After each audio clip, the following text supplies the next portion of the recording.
इन दिनों नर्मदा तट के किसान अजीब से एक चोरी से परेशान है, क्योंकि उनकी मोटर और मोटर के पंप कई दिनों से चोरी हो रहे हैं। पिछले महीने भी उनके कई मोटर पंप और किसानों के मोटर कोई अज्ञात चोरी करके ले जाता है, जिससे किसानों की काफ़ी परेशानी हो रही है। अंचल पुलिस थाने पर उन्होंने आज एफआईआर भी कराई, जिसमें कि जिन किसानों के मोटर पंप चोरी, उनके किसानों का नाम नरेंद्र कुमार, जिनकी 15 अक्टूबर और 5 अक्टूबर की मोटर गई है।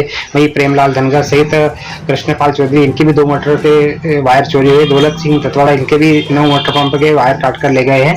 और कई किसानों को इस प्रकार की समस्याएं। आइए सुनते हैं किसानों से उनकी जुबानी, उनकी पीड़ा। क्या नाम है सर आपका?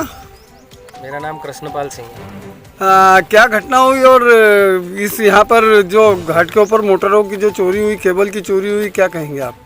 ये क्या, अभी हमारी पानी की जो मोटरें हैं सिंचाई की, खेत की, करीब हमारी इस धक्के पे 12-13 मोटरें हैं।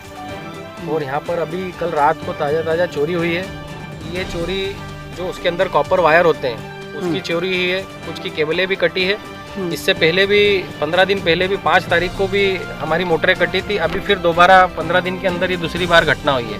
हमारे पास में एक धक्का और है, वहाँ पे भी पिछली बार 4 से 5 मोटरें कटी थी, लेकिन अभी इस बार वहाँ नहीं कटी, इस बार हमारे यहाँ डबल से कट गई है। कुछ हमारे किसान हैं जिन्होंने कल मोटर लगाई और आज मतलब कल रख के गए दिन में मोटर, और रात को मोटर कट गई।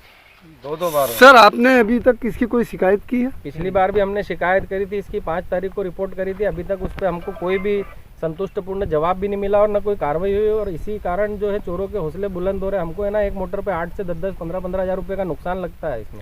सर आपने शिकायत कहाँ की थी? हमने थाने पे करी थी, अंजड़ थाने पे।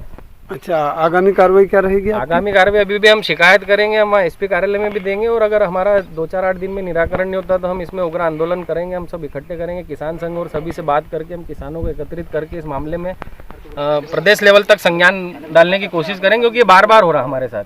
सर पूर्व में भी है इसमें हमने पिछली बार भी जो है अंजड़ थाने में टीआई साहब को बोला था कि एक साइबर वाले भेजो, क्योंकि यहाँ बगैर मोबाइल का तो कोई कनेक्टिविटी होती नहीं होगी। उस वक्त तो होती होगी तो मोबाइल चलते होंगे। तो आप वो भी एक ध्यान दो, डाक वगैरह कुत्तों को बुलाओ, जो एक प्रक्रिया होती है वो करो। ये सवाल पिछली 5 तारीख को जो चोरी हुई थी वो बात नहीं, उसके महीनों पहले भी चोरी हुई। ये चोरियां होती रहती है। हमको यहाँ से चोर चोरी करके ले जाता है, तो चोरी जो तार कॉपर की जो करता है वो तार कहीं ना कहीं तो बेचता है, तो ही तो वो चोरी करने के लिए आता है। कोई घर जाकर के वो उसको रखने के लिए तो आता नहीं है। वो चोर जो माल ये चोरी का खरीदता है वो कौन लोग हैं, उनको पकड़ना चाहिए। और मैं समझता हूँ कि प्रशासन इस बारे में बिल्कुल नाकाम जो है हो रहा है। वो बिल्कुल किसी प्रकार कोई कार्रवाई वो कर नहीं रहा है, और प्रशासन की जवाबदारी यही है, उन्होंने ध्यान रखना चाहिए। हम हमारे हिसाब से फेरा डाल के किसान लोग चले जाते हैं, बाकी कौन क्या किस वक्त आता है ये तो थोड़ी पुलिस देखे, पुलिस भी अपना काम करे। पुलिस इस बारे में बिल्कुल निष्क्रिय है। और कोई गश्त की जा रही है इस क्षेत्र में? पिछली 2-3 बार आए थे देख करके चले जाते। भैया वो जो पुलिस आएंगे तो उनको हॉर्न बजेगा तो स्वाभाविक पुलिस तो चोर तो सतर्क हो जाएगा। तो वो तो कोई दिक्कत है ही नहीं कि पुलिस वाले आते हैं चले जाते हैं। बाकी पकड़ना चाहिए ना, सुविधा इतनी बढ़ गई है पकड़ने के लिए, तुम चोरी नहीं पकड़ पा रहे हो जरा सा।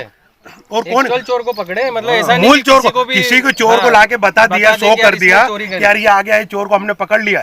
हमको वो चोर चाहिए जो माल खरीद रहा है, जो माल खरीद रहा है वो कौन है, उसके ऊपर कार्रवाई होनी चाहिए। संरक्षण दे रहा है, वो संरक्षण दे रहा है चोरों को, 100% दे रहे हैं। 15 दिन पूरी दे रहे हैं इस प्रकार की, मतलब सारी चीजें जानकारी में है ना उन लोगों की, और सब चीजें समझ के कर रहे हैं वो लोग। इन लोगों ने जो है बिल्कुल पूरी तरीके से नाकाम है। एसपी साहब को हमने पहले भी जो है ज्ञात करवाया था, बाकी वो कोई इस प्रकार का कोई भी एक्शन नहीं ले रहे हैं। किसान अगर कोई फिर एक्शन लेगा, कोई उग्र आंदोलन करेगा तो फिर उसकी जवाबदारी किसानों की नहीं रहेगी। क्योंकि हम जो है वो, हमारे सवाल ये नहीं है कि एक बार मोटर जलती है 10-12 हज़ार रुपए का नुकसान होता है। वो होता है हमारा जो है पूरा रोटेशन खराब हो जाता है, फसलों का रोटेशन खराब होता है। उसकी जवाबदारी कौन? अगर 1 घंटे में अगर मान लो हमारा खाद चलता है, अगर हम वो नहीं चला पाए तो फसल तो फिर कम उत्पादन होगा। उसकी जवाबदारी कौन है? पूरी तरीके से निष्काम हो रहे हैं प्रशासन, और कोई जवाब जो है कोई भी बिल्कुल ध्यान नहीं दे पा रहे। ये क्या तरीका है?